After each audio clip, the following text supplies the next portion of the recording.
Hello, everyone. Welcome to another episode of Virtual Minds. I'm your host, Foxy Ventures, and I'm here with my really good friend, SmileyAlan.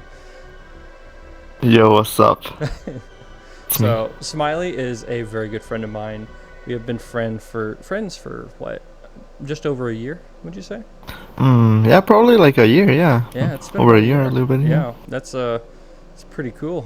So this guy, I have, God, I don't even know how many parties I went to with this guy. Lots.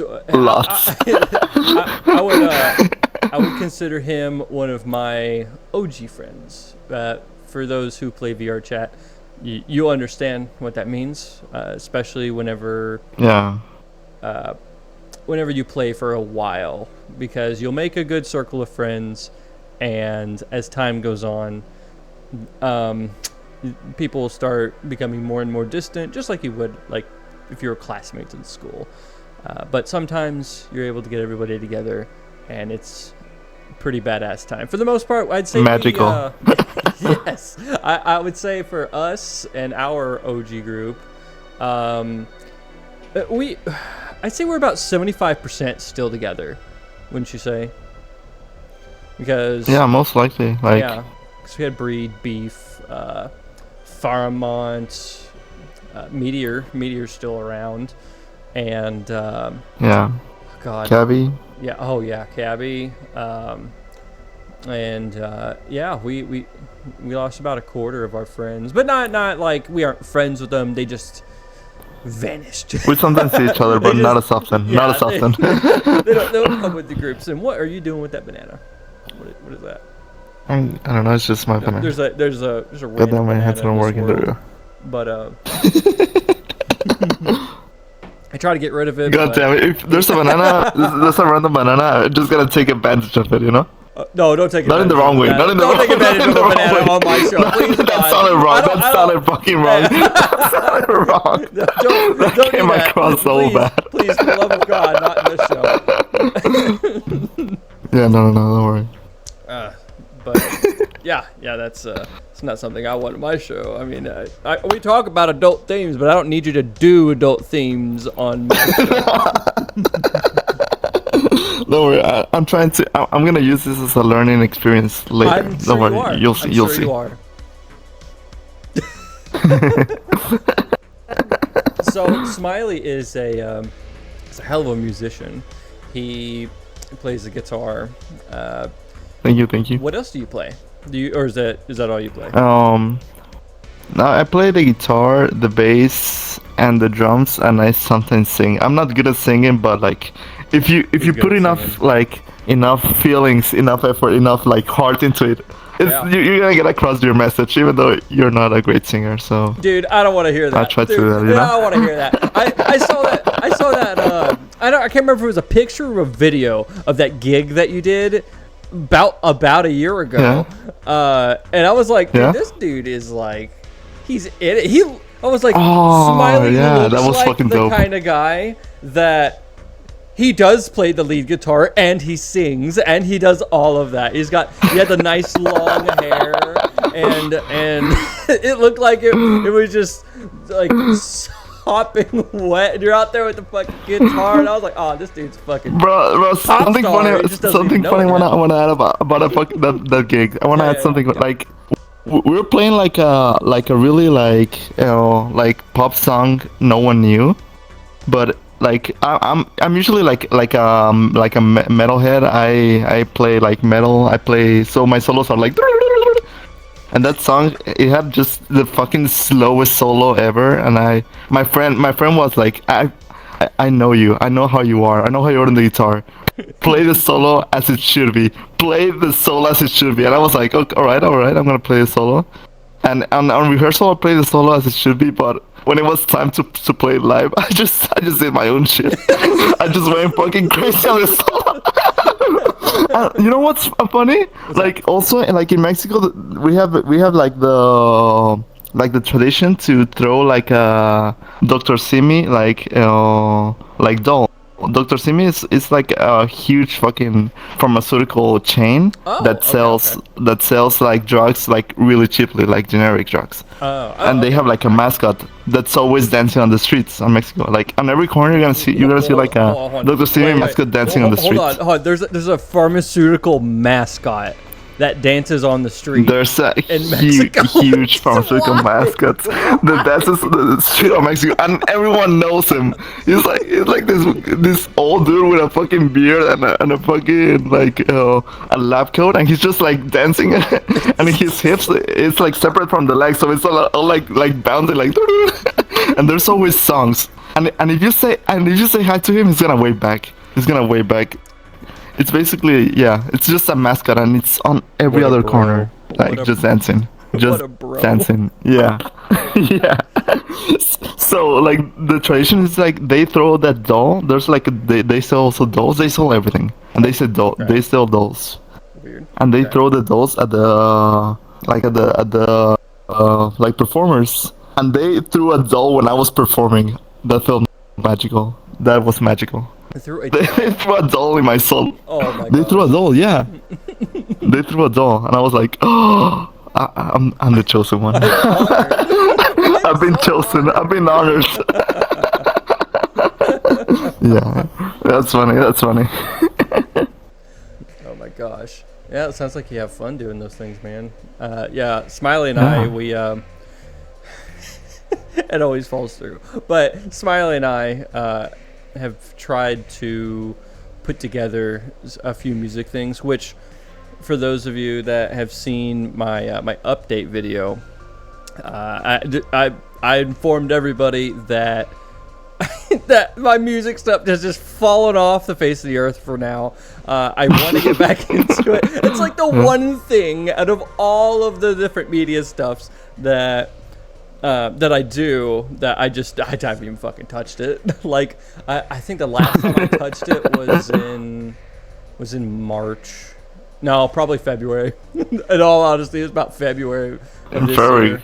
Yeah, and it's just for reference, it's October when this thing is being written. Yeah. So it's been a hot minute, but I still do I still do have the recording.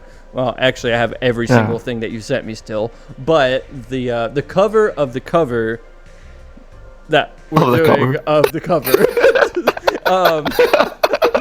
from Jack Black, we're working on something together. But yeah, I still have that, and I just need to do the vocals for it, and then I think that'll be done. I just need to play your music and then overlay it. So. Yeah. But I have a feeling like you have the ideas like still like brewing, you know. Oh, dude. Like even though you've like stopped recording music, you know, you're still thinking of like recording and all the stuff. The time. I have so many things that I'm doing, and it's all for fun. Like I feel that. I fucking love doing this stuff. Like obviously I have this podcast. I got my show Beans. I've got all the regular content creation stuff. The time I think of something silly, I try to make a skit out of it, and I've got so many ideas right now that are just in the back pocket. I've written them all down just so I couldn't forget them. And yeah, there's all sorts of shit. I have an idea. What's that? Should I give you an idea right now? Okay. What is it? Just give me another one. So something related like to your how many quests you've gotten. Your eye tracking. My what? With the Quest Pro. Oh. Your Quest Pro stuff. Oh, your Quest Pro stuff. My 7th Quest Pro? Yeah. Oh, yeah. Your 7th Quest Pro, yeah. By the way, for those of you that don't know, I am on my 7th Quest Pro. And the reason why I'm able to do this is because whenever you get a return from Meta, I bought directly from Meta, so I got the warranty for the headset. The warranty restarts whenever you get that new headset. And it's a 1-year warranty on the equipment. And the face and eye tracking keeps going out. I'm still trying to narrow down what it is. I've had 6 tries since June. And goddamn. I know it's been ridiculous, but they do what's called an advanced return, so I'm able to keep the headset even though the face and eye tracking's messed up. I can still get in VR chat and talk and hang out with everybody, right? Yeah. So the advanced return, they go ahead and just send you the new headset, and then you get your old headset and then ship it back whenever you get the new one in, so that you don't have any delay in I guess VR VR chat. And so the caveat to that is they get your credit card information, so that if you do decide to kind of jip them, right, then they'll charge you for a whole brand new one. But I think it was 45 days, now it's 30 days. So they're cutting it down. They're like, you're gonna cut it down. They're like, God damn you! You're gonna go on your 10th quest soon. We're probably gonna. Dude, me and Doc is on his 7th headset too. Yeah. He's on his 7th headset too, and I joked around with him, and I was like, they stopped making the Quest Pro, so now it's just gonna be you and me going through that stockpile of whatever they have left. God damn. So like it's an issue many people have been dealing with then. Yeah. So whenever I was trying to get my new headset, which just took 2 weeks for whatever reason, they just kept dicking me around, which I am not happy about.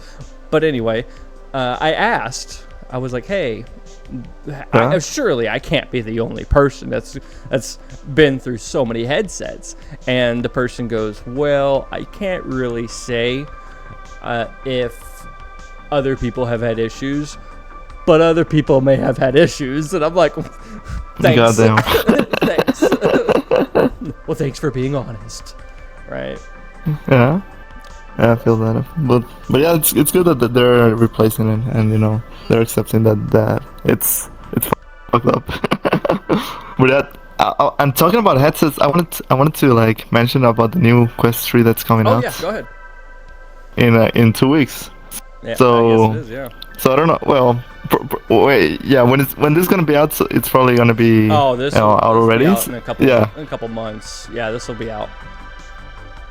Yeah, but right now it just got announced, and it sounds pretty fucking good. Yeah. Something not many people know, but it says it has torso and elbow tracking integrated into the headset. Oh no, they're trying to implement more body tracking into just the headset itself. Yes. Damn, that's kind of cool.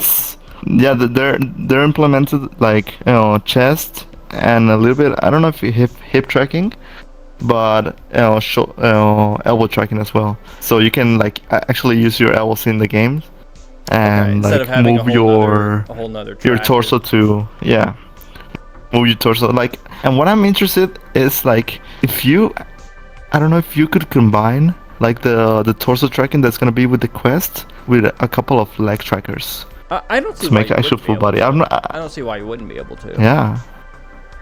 Yeah, but like the multiple things will have to work together, so it actually like sees the torso tracking and the leg tracking separately. Well, and join them as one. I think you're trying to find stuff to supplement your full body because your full body died.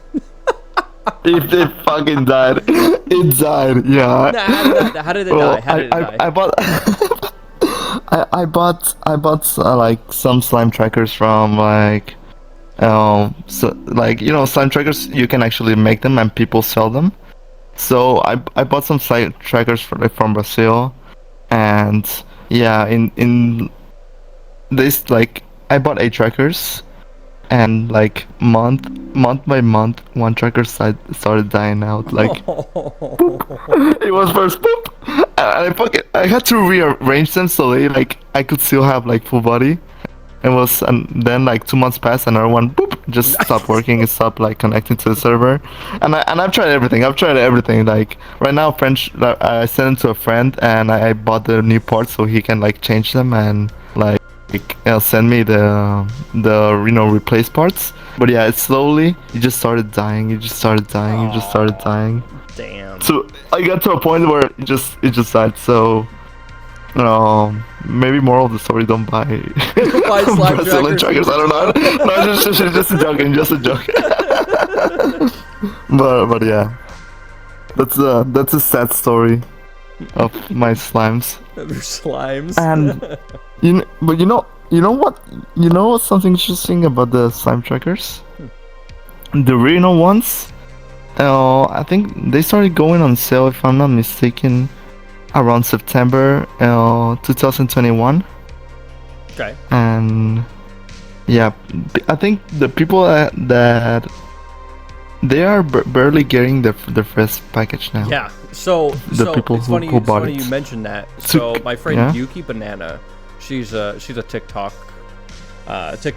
streamer as well, and Banana. she saw a half body, right? Which, for those of you that don't know what a half body is somebody who just has a headset and the controllers. Nothing wrong with it. It's just it takes a lot of money to get other trackers, and she bought these trackers. I believe they're slime trackers. Is what she's going for. They God, she ordered them months ago, and she's like, they keep delaying them. Every time every time it comes up to like a week or two before the shipping, they delay it like another month, and then another month, and then another month, and they've done it I think 4 times so far, and she's just so mad. The wait time's like 2 years for that. That's fucking crazy. So I saw that. Yeah. No, go ahead. Yeah. Oh, I saw that they actually have like everything already, like 2 batches already like pre-packaged. Yeah. But they're having trouble with the shipping. Like they're getting the packages returned, and they're not letting them like ship it. So that's the issue. Damn. And I saw it. It's not their fault. It's just like, and I saw people trying to buy like directly from them, like because they're on crowd supply, if I'm not mistaken. Yeah. And like they want, like, people are so desperate to get them because they're been waiting for 2 years so long that they actually like they are asking them, hey, can we fly over there and like give you money and then you give us and they were like, no, like the company doesn't let us, like we sign an agreement and the company doesn't let us, so damn. So yeah, they're like pinned against the wall, so and not in a good way, so yeah, that's a bad thing. I'm gonna make it drown with this tequila sunrise, man. I'm gonna drown it. You know what? That's an okay way to go. You know what? Yeah, I'm okay with that. I mean, yeah, tequila sunrise is fucking dope. That was my go-to until I got such a bad hangover. It lasted like a day and a half.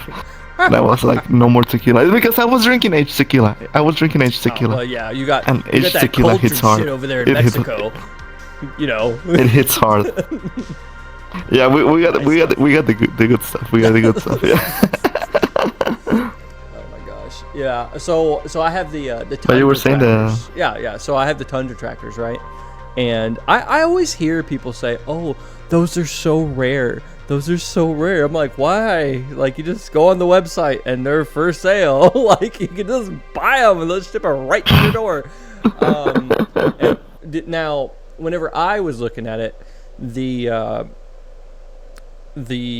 company was only selling the 4 tracker set because they were out of stock of the 3 tracker set, which I was like, what? That makes no sense. But weird. Like, you have to buy 4. You can't just buy 3. You have to buy 4. So I was like, well, I guess I'll just spend the extra $1 to go get the 4th one. So I have a chest tracker, and ended up buying a GoPro chest harness. Yeah, a GoPro chest harness, because the threading for the back of the tracker is perfect. It's the exact same thing that is for the GoPro. So it worked out perfect, and that's what I use. But for some reason, the chest tracker right now is kind of being silly and wonky, but it's for the most part it's fine. You've seen me. I dance a lot. Yeah. And I mean, chest trackers do work a lot. Like, It helps a lot with dancing. Oh, dude, it makes such a difference. Oh, I love it. Yeah, and talking about like full body tracking, there's also like other solutions many people don't know about, but they're there. One of them is a Kinect, using a Kinect. Oh yeah. I used a Kinect for like 8 months. I used a Kinect. Yeah. That's what you were using. Yeah. Yeah, I was using a Kinect, and it worked pretty good. I just couldn't lie down, and I couldn't turn around. But if I was facing it, it had a little bit of a delay, like probably like, I don't know, half a second of a delay. It was very noticeable, but it kind of worked. Many people didn't notice I actually had, like, they thought I actually had trackers. Yeah, I did. Because I thought you did. Like several people had tried it, and they're saying it's not working perfectly. But I noticed, like, I had to position it like perfectly, like 2 meters away at eye level, looking down with perfect lighting. So it works perfectly. And you know, there's also there's a lot of ways you can get full body tracking without actually having trackers. You can also get like webcam tracking, which is a little bit worse than Kinect, but it works. And there's also, which is a very interesting way, you can actually like make little cardboard cutouts and like print out a design. Okay. And make sure like the webcam actually like sees the design, and it gives like depth to the to the view. So with that, and you can actually turn around, you can lie down, you can do everything. Damn. But yeah, and you can use several webcams. So it uses it as reference like use them points. as trackers, yeah, reference points perfectly. Yeah, like the base stations, but it's webcams. And you use the little like cardboard cutouts, and you just like stick them into you. Stick them on your fucking on your chest, on your foot, yeah, basically. Wow. And there's also one, yeah. I was gonna say, I've also seen people use their phones, so that's also another way that you can do that. Yeah. And I don't know the program. I don't know if is it under Slime, or is it its own thing? It basically uses a combination of like the Slime interface with a phone application that connects to Slime, which is like the Obo tracker, and it didn't, like, I tried it didn't work because like I had the phones, but some of the phones didn't have the basic like the magnetometer, which you need for the phone to track. Oh, okay. But I've seen people had it, like a friend Arkvin used to have it, and it really worked for him. Arkvin uses his phone? He used 5 phones. You have to use 5 phones for that. 5 phones. You know what? Yes. You know what? That doesn't. And I had them. That doesn't surprise me with him. But it didn't have the fucking the magnetometer. I was like, God damn it! I had the 5 phones, but I cannot use them. So. Oh my god. I was using like cheap phones. Like it came with an internet plan. So. That's funny as hell. Yeah, I didn't know that. I didn't know that he was using 5 fucking phones. 5 phones. Yeah. Holy crap. Oh, and another interesting one that actually rivals like Vive trackers. Okay. Yeah, and it actually tracks as well as the Vive trackers. It uses the PS Move controllers. A what? I don't know if you play. So basically, it's like a little like stick that has like a ball with light on. Wait, is it the PSVR? And it uses a camera. The original PSVR? Not the PSVR, the PS Move. The PS Move. Way before the PSVR. Oh, before the PSVR. You can use it as like controllers for games and like this, like the Wii. Yeah. Like the Wii controllers. Oh, okay. But it uses cameras, and it sees the light, and it tracks as well as the Vive trackers, and it's way cheap. Way cheaper. But it's like way more of a hassle to actually like set it up and get it, because there's lots of more stuff you need to do. More steps you need to take. Okay, all right, that makes sense. It's really neat, all the ingenuity that people come up with in order to get full body tracking, just so they can sit down in a game, right? Yeah. That's the thing that people always say. Or lie down and not move. Just just lie down, stare at a mirror for 6 hours. Oh my god. Not say a word. So and just this is a drift thing into sleep. in VR chat. People just they're called mirror dwellers, and that's what they do. They dwell in the mirrors, and it's kind of obnoxious sometimes, but it's mainly you see it mainly in public worlds because they aren't hanging out with friends the most part because they just hang out at the mirror and just talk to whoever comes up. Now, sometimes they have good conversations, at least in my experience. But other times, like you said, they just are quiet and they don't do anything and they just stare. And you're like, are they even there? And you just stare at them for a little bit and then you see them like itch their face. And then you're like, oh my god, they've been sitting there the whole time. They're not AFK. I mean, they are like part way there. Like I have a feeling like I have my own how can I say, like, hypothesis. Okay, let's hear it. What I think they do. So I think they just sit down. They pick their cute avatar. They want to see themselves as. They put some music, and they stare right into their avatar's non-existent soul, and they just drift into nothingness and just into imagination or into nothingness. Yeah, and just exist. For hours and hours. Marcus Aurelius. So I read his memoirs a while back. Ooh. He did state that the one and only time that man is in true solace and peace is when they dwell deep into their mind.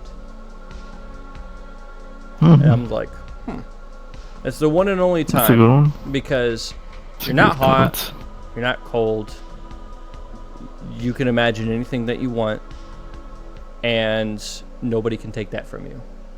So one and only time, whenever you delve deep into your mind, that you are truly at peace. And I'm like, oh, that's interesting. Even though some people would probably argue with that, but it's you're the only one who knows what you like, right?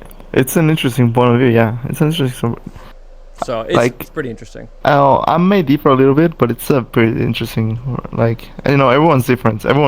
Like, because me personally, it's just gonna sound weird.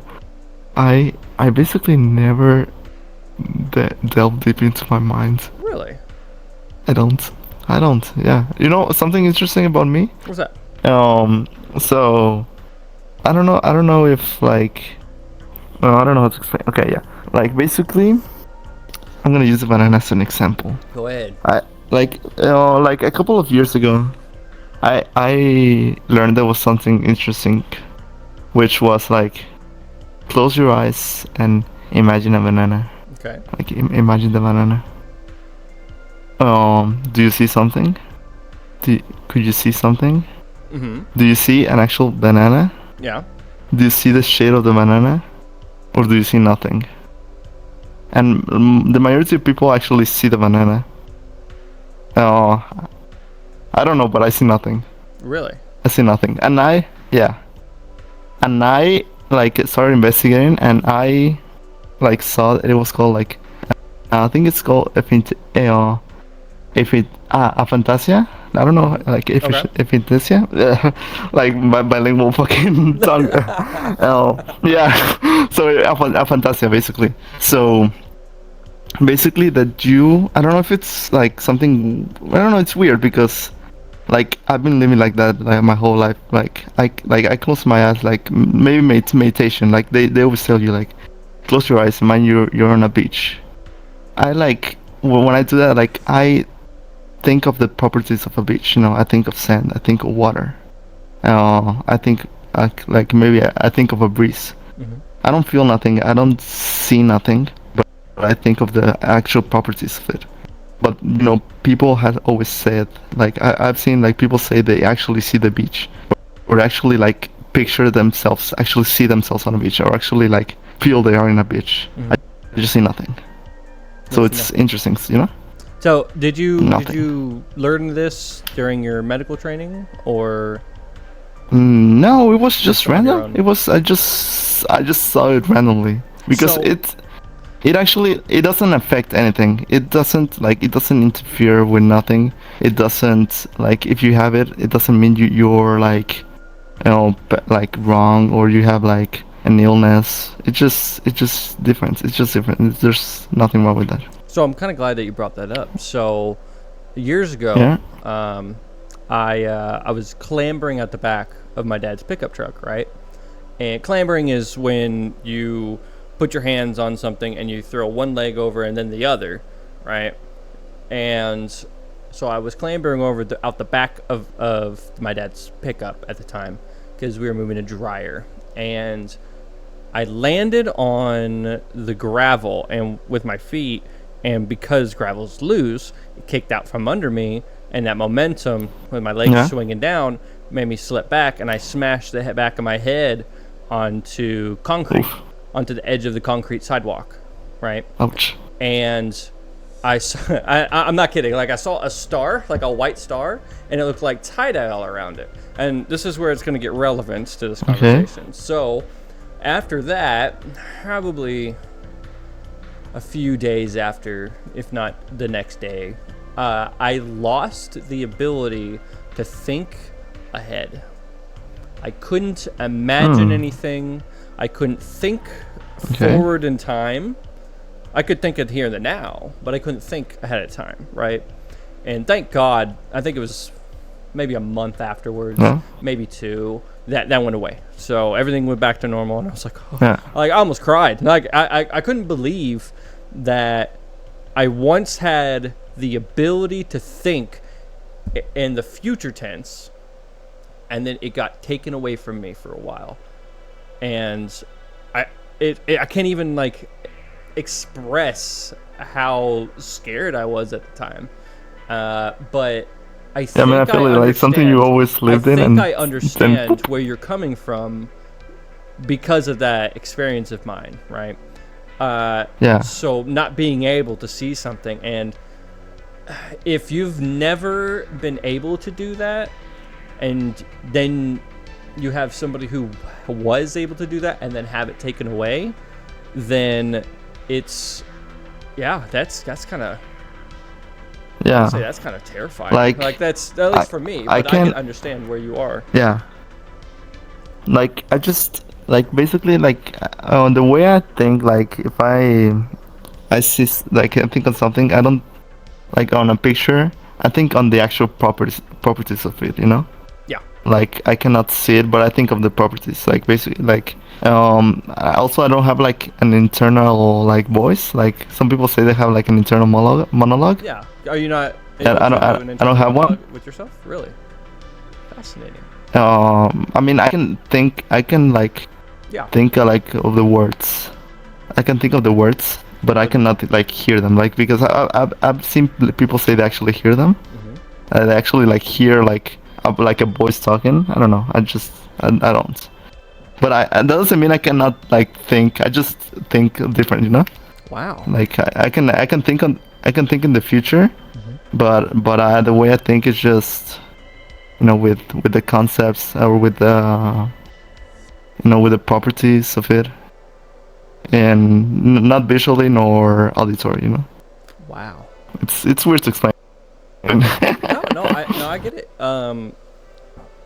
So I wouldn't say, how do I phrase this? So for the longest time, I didn't know how to speed read. Okay, I made it through I got my bachelor's, and I wasn't able to speed read. That just gives you an idea of how much I'll endure just to get through something, right? Sit there and I read so fucking slow. Now I read a lot faster because I took a speed reading course on, and no, I'm not advertising for them, everybody, but I was on the thing called Skillshare, and they had a speed reading course on there. Ooh. So I took that, and oh my god, it completely changed my life, because they explained in the course that whenever you read, for people who are slower readers, this is kind of how we think, right? Whenever you're reading, you're sounding out the words in your head, okay, instead of just looking at it. Because if you actually look at a page, the words on there, your brain can look at it, process it faster than what you can talk it. So much faster. It understands the word looking at it. So if you look across a sentence, your mind understands the sentence. You don't have to say, the dog went to the park. It just goes, the dog went to the park. And like, it understands that super fast. And that was a huge hurdle that I didn't realize I even had. So it's hard for me to imagine not being able to think in the way that you do, but it's so fascinating. But it's basically like that. It's basically like that.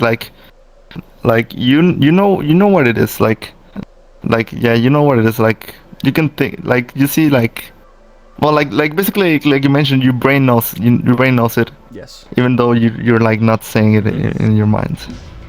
Or you're not like seeing it, but your brain knows it, you know. Correct. Yeah. So basically, that's basically it. Yeah. Which is interesting. It's an interesting thing. That's kind of cool. I'm glad that we were able to talk about that. Yeah, that's fucking fascinating. But I didn't know that you couldn't imagine that. So when it comes to music, how does that work in your mind? What parts? Okay, so if you're not able to imagine saying words or phrases in your head, how are you able to imagine notes or be able to play melodies in your mind or come up with them without just randomly hitting chords? It's weird. It's weird. Like no, that's what I do. I can think of like the melody like going up and down, like you know, like kind of like a wave, right? Like that. You're just like follow the trail. But I don't hear it. I just think of like the note like going up and down, or I can think of a song and I can like mentally like follow along like a song in my mind. I'm not hearing it, I just mentally follow because I know it. But it's not like I'm hearing it. I just know where I know the song and just know, or I can think of maybe like a new thing, like a new melody. Mm-hmm. But I'm not listening. I'm just thinking of like the note, like something like that. Okay, man, that's kind of cool. It's this is really cool. That's how my mind works. It's just dude, your mind is so fascinating. I'm very impressed with where you've gotten, and with the way that you think. Right? Like I can't imagine that. To be honest, I just didn't think any of it. I just didn't know. That was normal to me, you know. That was what was normal to me my entire life until a couple of years ago, where there was like this video I saw randomly. I don't remember where I saw it. I just saw a fucking random video, and it just said that. I was like, oh, interesting. And I searched it and some more information, and I saw like a couple of studies. I was like, because it's something that's not very well understood, because it's something that's not very well, it's not been studied a lot. It's not well understood. But I wanted to see if there was like any correlation with something bad, like any pathology or any mental disorder or some shit. No, it's just random. It's just something random. There's just some people's minds, like it's like the minority, like who think like this. It's a minority, but you know, it's just there's nothing. Well, there's like doesn't mean we're less intelligent or we're less like creative. Look at you! There's no fucking way. There's no fucking way that means that people are less intelligent. Like, dude. Yeah, or less creative. No, man. You would blow me out of the water if we had to do a bunch of you're mental tests. No, I'm not smart. It's just nah, dude. So actually, now that makes me think about tests. So with that being said, whenever it comes to taking a test, how do things go through your mind? How are you per se rifling through your mental files without saying it in your mind, or playing things out in your mind, or imagining the thing that the question is about? Yeah. Okay. Well, before, like right now, I've like the way I take tests is way differently because I'm studying like specifically like medical related tests, and sometimes the fucking the tests are like a whole vignette. It's just it's so a wall of text, and they like give you like test taking strategies. Okay.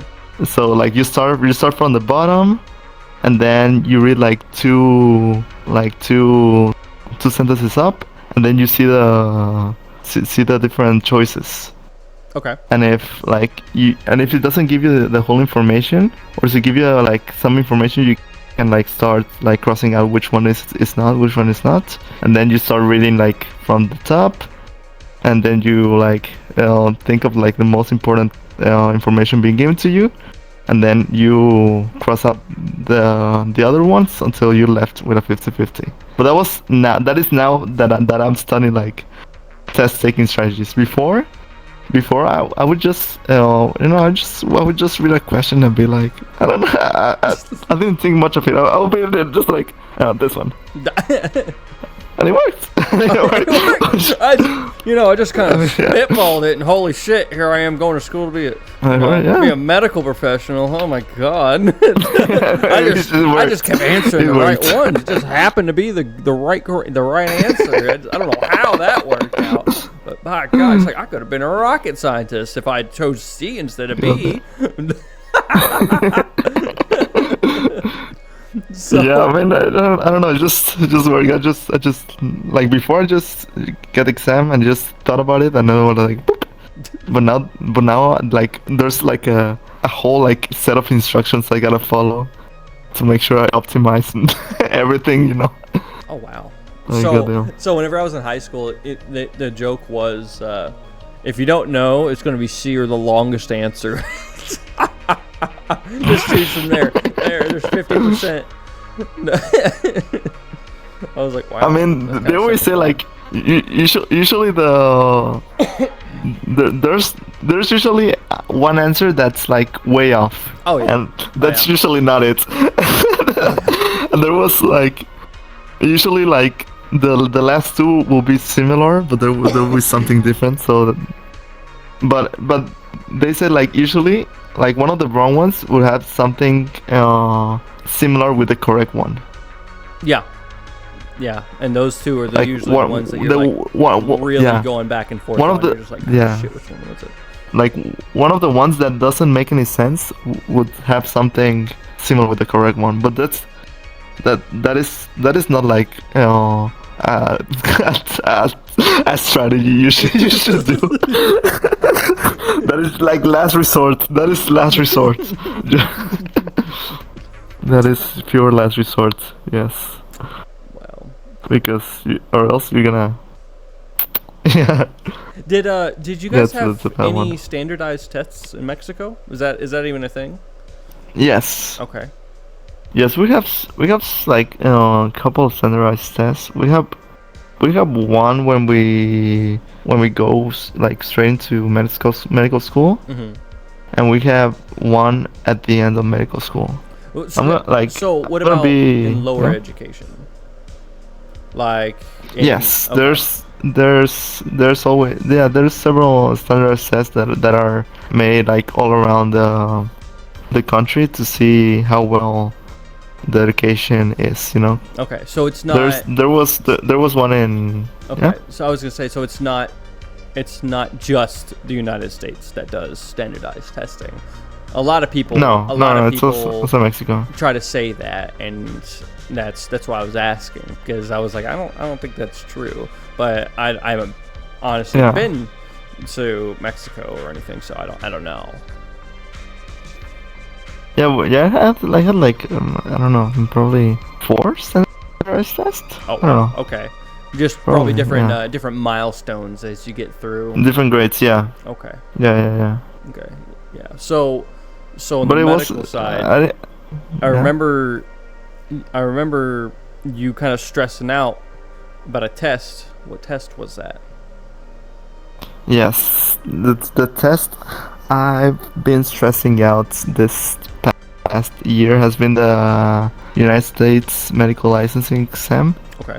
Because basically, that's you have to pass 3 standardized tests, three exams, which are very, very hard, and also are very, very different than the types of questions and the types of like I don't know, like stuff we've been, well, not stuff, like it's just different than the types of tests I've had in Mexico. Okay. Different as in way harder, and different as in it asks more like different questions. Which I mean by that is that in US it focuses more on the like on the genetic side, on the physiologic side, which means like basically like how the body works, like how the body works. How everything works in synchronization with one another. Yep. Yes, and it also emphasizes more on the mechanism of action of like certain pathologies or certain like medications, like how it affects like specifically. Yeah, and in Mexico, what the counterindications are of the medications, and how the medication is supposed to be taken. Is it intravenous? Is it, oh God, for God help anybody who has this, intraosseous? Which for those of you who don't know, that means in the bone. You don't want that in the bone. That's no bueno. You got a fucking big needle, just fucking. Yeah.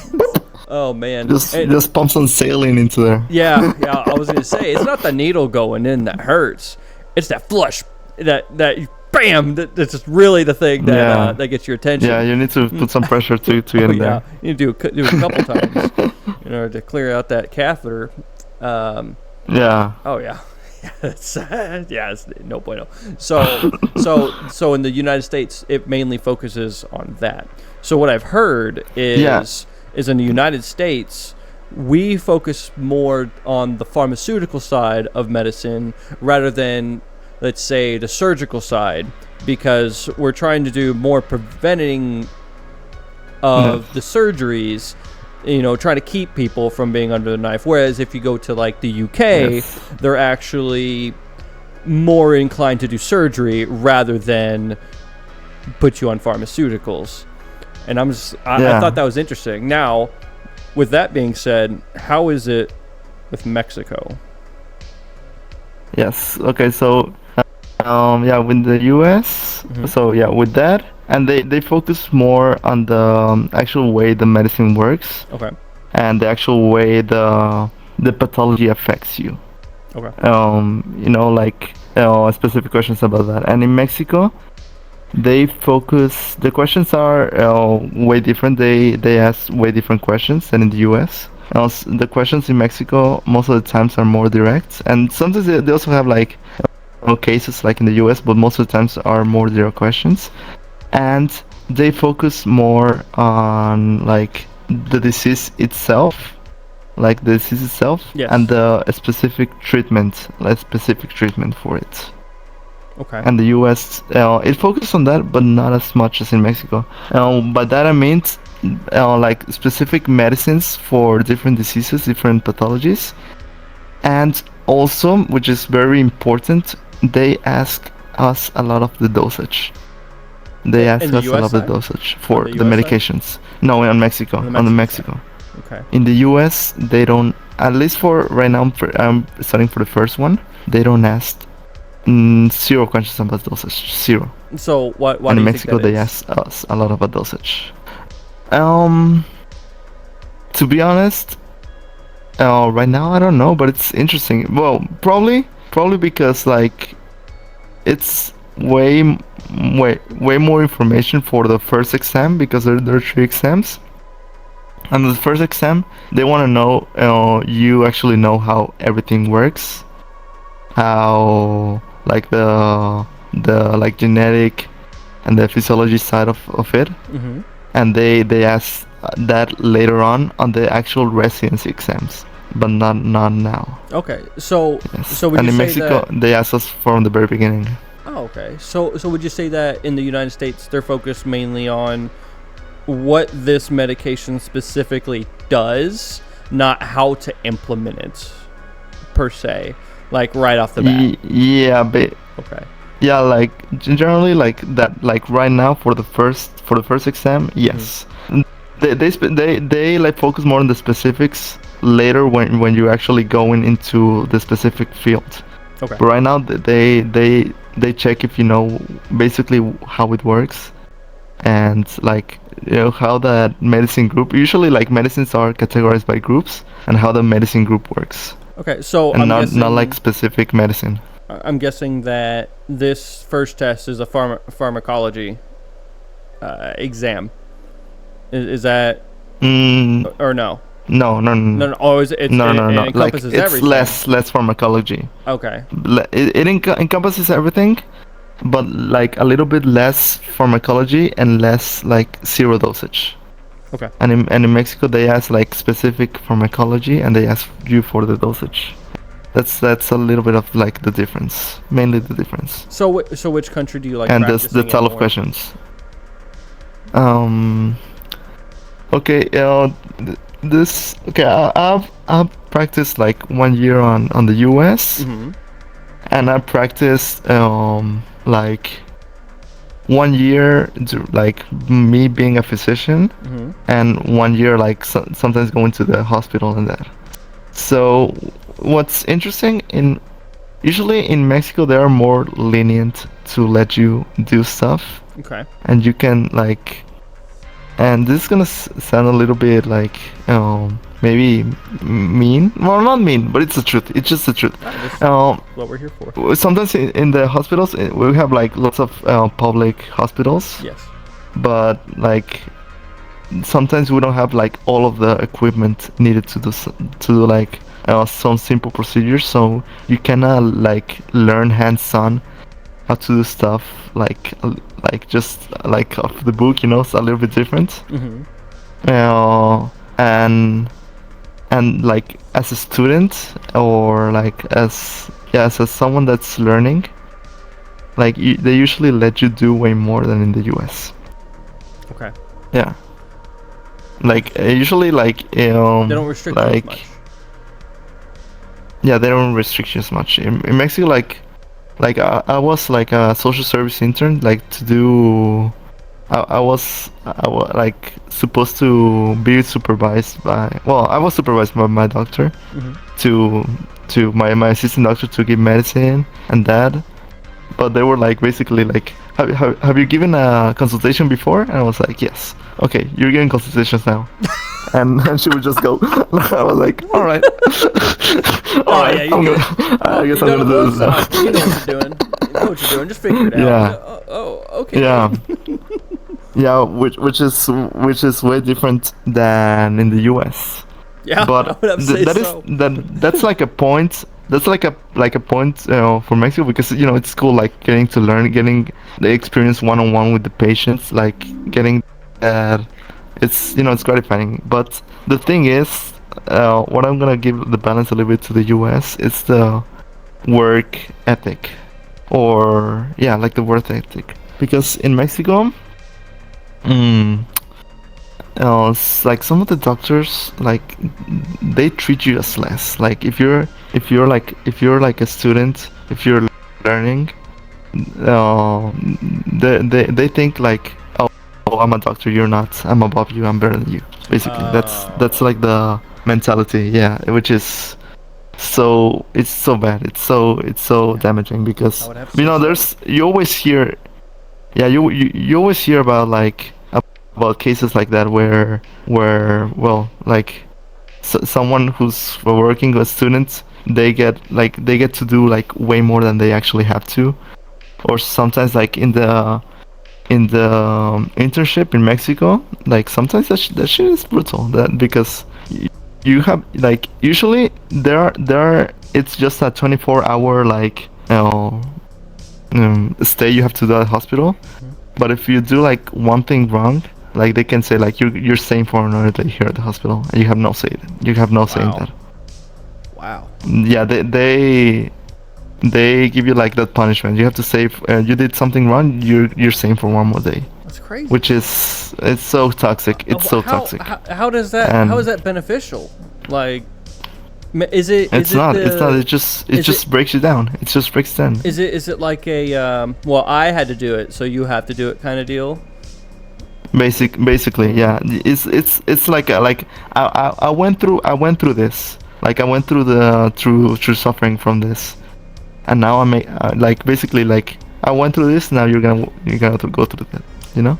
Yeah. Which is so toxic and so bad. It is. But it's slowly getting better. It's slowly getting better because now like a couple of months like before, like now it's no longer like usually it was like 24 hours at the hospital. One day you relax and then another 24 hours. Yeah. And that's grueling.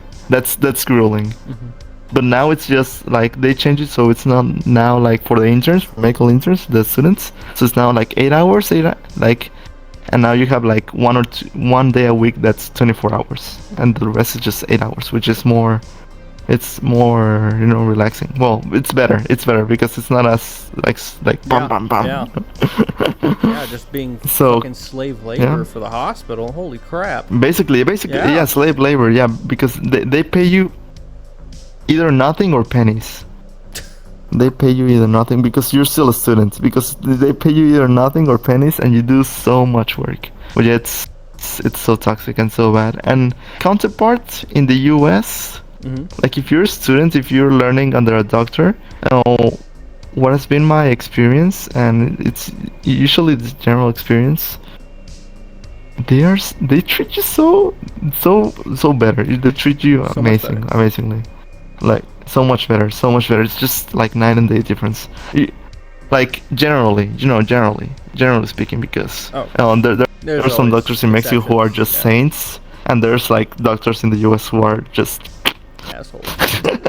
Yeah, but that's like that's like generally speaking, they treat you way better as a student. Okay. So that's a main difference. How's the that I've seen? How is the pay compared from Mexico into the U.S. in the medical field? Maybe as a physician, maybe as a new resident, or what have you. Okay, so as a physician, it varies lots. It varies lots as a physician in Mexico because you can either work for the government or with your private clinic, and there's a huge range for how much money they can make. Okay. But usually in doctors in the US make a lot more, and it's also like a big gap, like depending on surgeries. If you're like a neurosurgeon, you're obviously gonna win over $1 million because it's 9 years. It's 9 years of like. Oh yeah. I think it's seven neurosurgery, 7 years of residency. But like after that, like whoop, you're set. Damn. And like the least is, I think it's family medicine. It's around like 200,000. It's 3 years. And this is in Mexico. That's what you're saying. No, that's in the US. This is in the US. In US. Oh, something different about the US against Mexico is that in the US you actually you cannot be a general doctor. You have to be specialized. You're required to be. You can't just be a general. You have to be specialized. Wow. You cannot. I mean, you can be a family, which is basically a general physician. But in Mexico, like once you finish like school, you're a general physician now. You can get specialized if you want. You can get, but you don't need to. That's only if you want. And in the US, you have to be specialized to be a doctor. Oh, I didn't know that. I thought it works different. Oh, okay. So, I mean, okay. So it makes sense. So, whenever people think of quote unquote a general physician, a lot of people either think of, like you said, a family doctor or a family doctor, yeah, a doctor that works in an ER. But the thing with ER, emergency room, that's technically a specialty, emergency medicine. Yeah. Right. Or it can be a DO, doctor of osteopathy, which we don't have in Mexico. That's a pure. What is it? US thing, you know.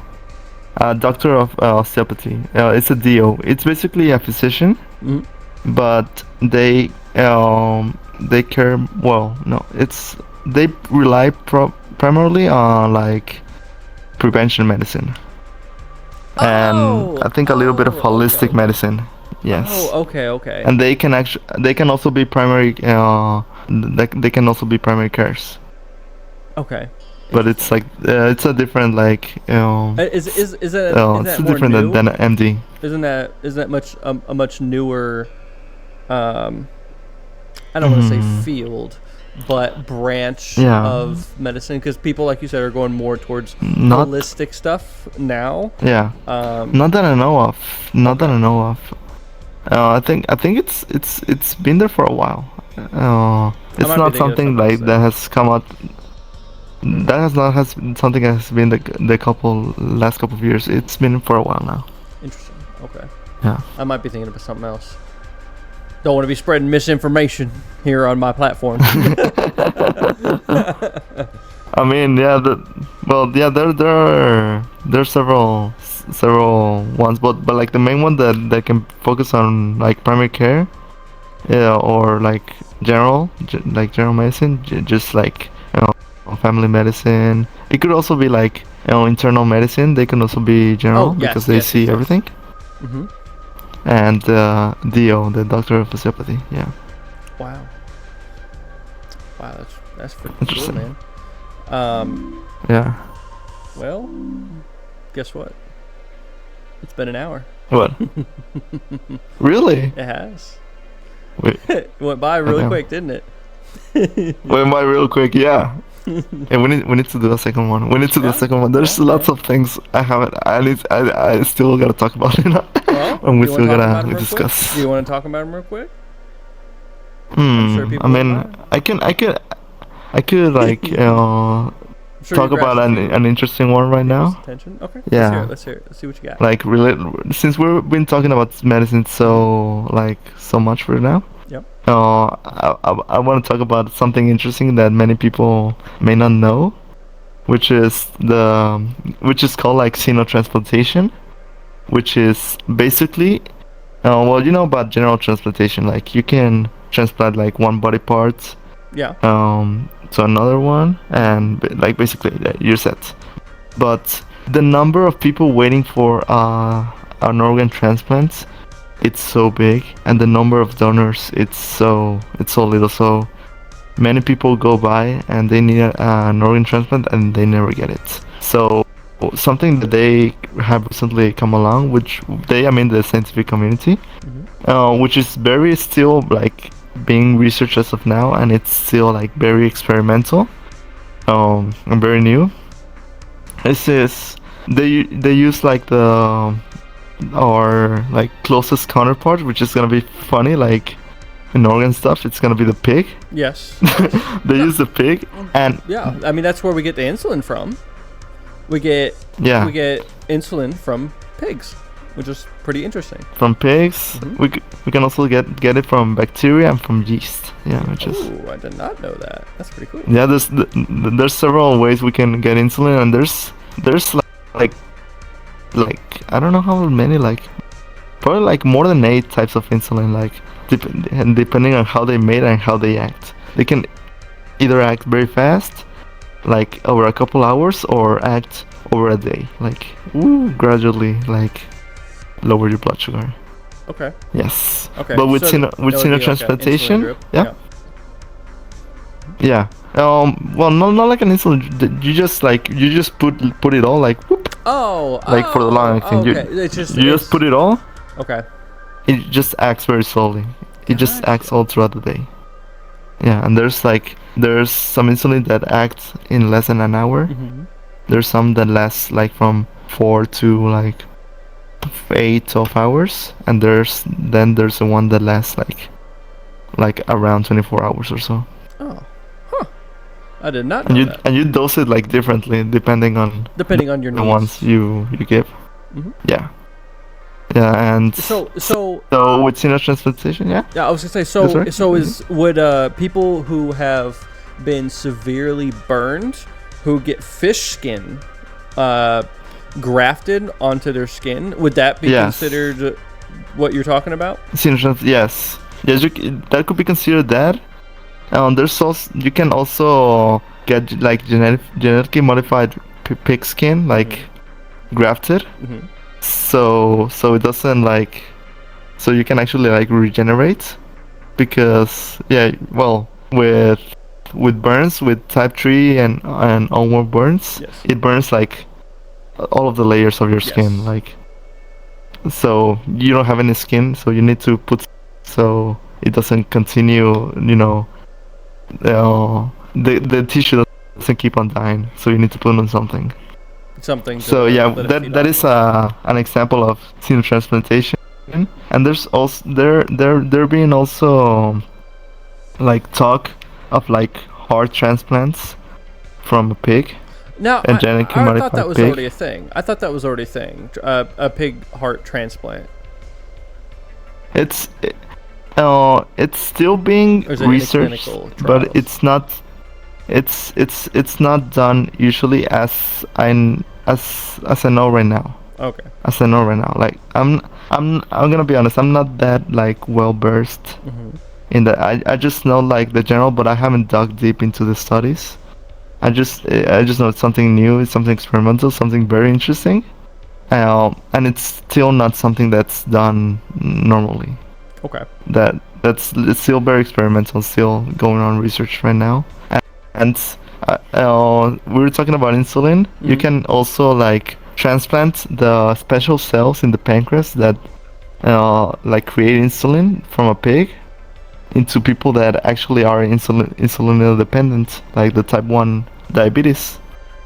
And that actually like lowers this one. I actually read a paper. It lowers like the need for external insulin, like from 30 to 50%, which that in the long run is a lot. That's pretty significant, yeah. Yeah, and it's still like something very novel, and if it works for the future, just it might be better, because something related to insulin, which is the pharmaceutical companies, they jack the price up a lot, because they get the patents. They get the patents for it, and that, along with having lots of money, along with lobbying, which is like basically making laws in your favor, which happens. oh yeah, isn't that how GameStop killed that one bank? Like how Reddit killed that one bank with the loss. I can't remember what the hell it's called. Where if the company does bad, then you make money off of it, right? Oh no, that's different. That's different. Okay. That is like stocks. That's another conversation. Like the betting against the stocks. I don't know how exactly. I don't know which one. But lobbying is basically. I'm gonna give you like example. Go ahead. Like how there's like the coal industry, and there's lots of like how it's not as good, and it just creates so much contamination, but it's still there, and it's still a $1 billion industry. Of course, yeah. And the only reason it hasn't been taken out is because because of lobbying. Like basically it's almost like corruption at the highest level. It's just corruption at the highest level, which which it does well, and there's millions of dollars in play, so it happens. Billions. So well, billions, billions of dollars in play, and so it happens. So even though it's not as good, well, that's another conversation, like the clean energies and the contamination. But I'm gonna stay in topic because we're over time. We'll end up, and there really is no set time. I was just kind of giving you a heads up. Yeah, heads up. So 1 hour mark. But go ahead. Go ahead. So basically like the TLDR is that the pharmaceutical companies get patents for the specific method to do medication or the specific medication, and basically what they do with that is that no matter the production cost, even it's so cheap, they can actually set the price for it, any price they want. And they are not gonna get any any competition because they own it, and they can set it really high if they want. And basically, if it's something they need, like insulin, and it's so high, you gotta either you're gonna die later, or you get that. So that is one part of why I lost my coffee. That is one part of why, but I still have the banana. That is one part of why the U.S. healthcare is so expensive. Yeah. Now because the pharmaceutical companies. Mm-hmm. Yeah. Now I was also gonna add on. I wouldn't say it's not just the pharmaceutical companies. So the hospitals themselves, since I think it was the 1970s, they started making deals with insurance companies. And so what they did is they started, and they have, I can't remember what the name of it is, but I'm sure somebody will say it in the comments, but some kind of roster, right, that shows the price of everything in the hospital, and they can just spike it, and you pretty much won't know how much it costs you until you get the bill. Like, you get the procedure done, you're gonna get treated here in the US, right? You're gonna get treated, but then you're gonna get the big fucking bill at the end of the day. So these insurance companies made these deals. Then they say, we'll keep sending you our customers, you at this hospital, if you give us a discount. And they basically go, oh, well, it costs, let's say, like $50 for an IV bag, which they only cost like $3 in IRL, right? But they say like $10 for a Band-Aid. Yeah, pretty much. Yeah, no kidding. So what they'll do is they say, okay, this item, procedure, whatever, is $50. This is how much it cost us. But we'll just say it costs $100, so that you, the insurance company, can say that, and we'll just charge you the $50, so we can just say that we're giving you the discount, and it just continues and continues and continues from there on. Yeah. And hospitals really, really fucking hate it if you play capitalism with them, right? And when I say that is if you start calling around to different hospitals going, hey, how much does it cost for this procedure? How much does it cost for this procedure? Like, well, and they start beating around their butt. It's kind of funny. And I challenge you to do that. If you decide that you want to, I don't know, get tested for something, and that's one of the biggest things, right, is getting tested for like STDs.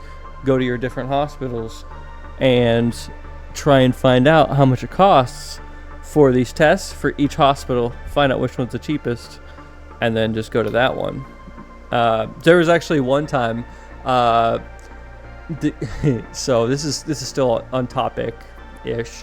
I went to go get tested at one point, right? And there was this, I think it's called family planning something, or it was owned by a church, right? And so I was like, oh, I'll go over here, and they go, oh, it'll cost you like $10 or something like that for all the tests. And I was like, damn, that's a lot cheaper than like $600 over at the regular clinic. I was like, all right. And they go, okay, no problem. So you peen a cup or whatever it is that you're trying to do. And then they sit you in a room and then they were like, let's talk about God. And I'm like, oh, this is the payment. Huh? This is the payment. I have to So talk about that's why. so although it was significantly cheaper, the church was like, oh, we're gonna foot the bill on this. But why don't you have a seat in this room and let's talk a little bit. Let me show you some flyers. And you're like, I don't want to see these. But you paid with that solution. Yeah. I was like, are you a doctor? And they're like, no, I'm not. And I'm like, then why the fuck are you in the room with me? I'm out of place. I don't know what's going on. But yeah, but they did provide a service, right? So the way that I kind of see it is they provided a service. The least you can do is just sit down and talk with them. So there's nothing wrong with having a chat. That's good, yeah. But yeah, it's kind of a shame how it is here in the U.S. Like I know I'll get flack for this. Yeah. I'm fine with the capitalist side of this medical stuff. What I'm not fine with is they don't want you to compare prices. Yeah. Exactly. They don't want you to compare prices. They don't want you. They want you to be dependent on one, maybe two places, right? That's why they have the network and the out-of-network systems, right? So you have to be with these certain places with your insurance company.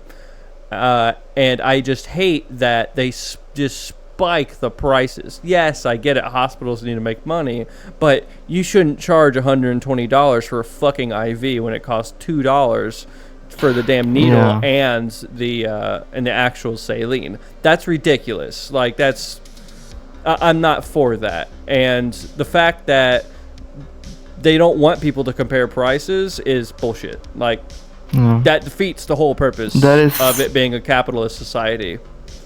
And I don't like that. That is something that is way better. That is something that is way better on Mexico than in the US. Yeah. Because it's so much cheaper. It's so much accessible, like in Mexico.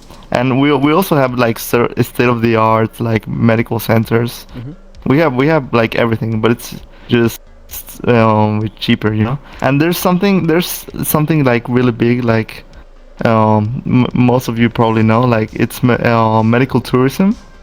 So what that basically means, like people from the US like fly into Mexico or go into Mexico to get treatment because it's so expensive and it's so not accessible in the US. And that also goes along with people traveling to Mexico to get cosmetic procedures, or people traveling to Mexico to get also stem cell like therapy or stem cell transplant, because like in the US the stem cells are so expensive and so heavily regulated by the FDA, even though they have actually like it's been already like proven it helps a lot and it provides like lots of benefits, but they still don't let it hold into it because of, again, lobbying and the big like companies like knowing it's going basically against them because it helps a lot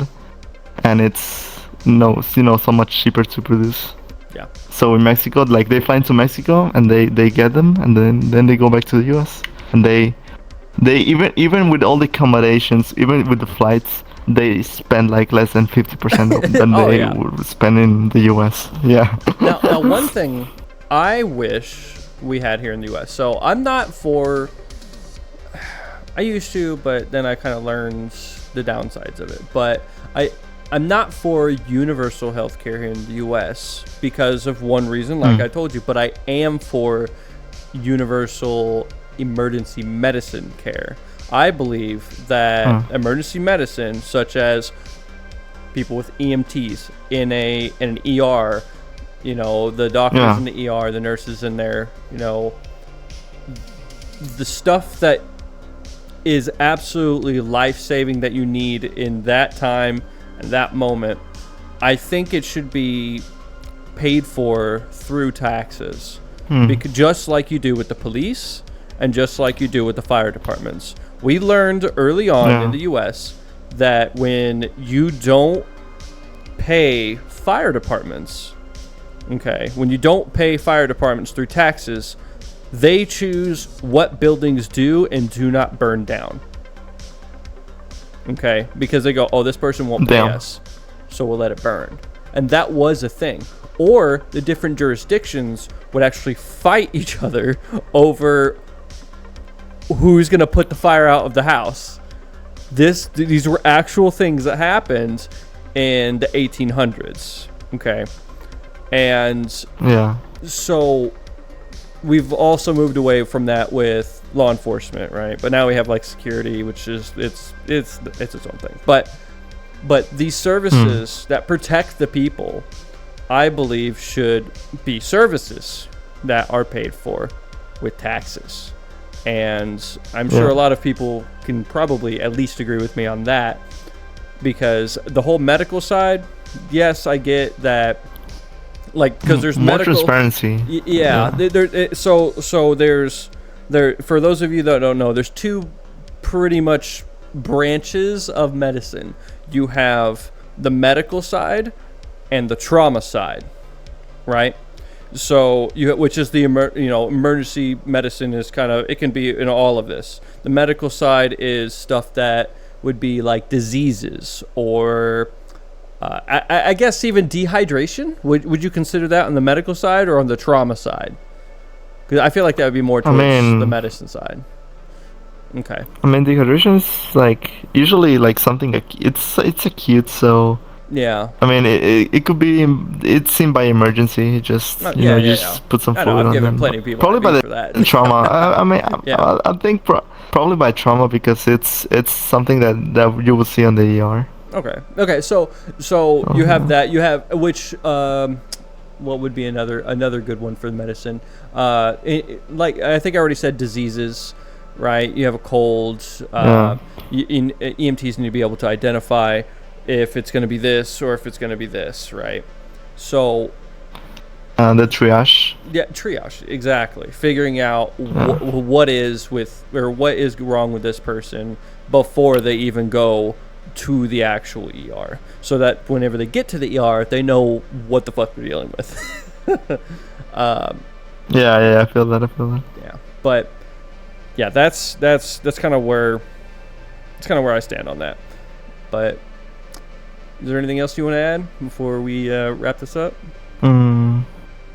No, I think for now, if I go in another tangent, for now, I think that's it for now for me. Awesome.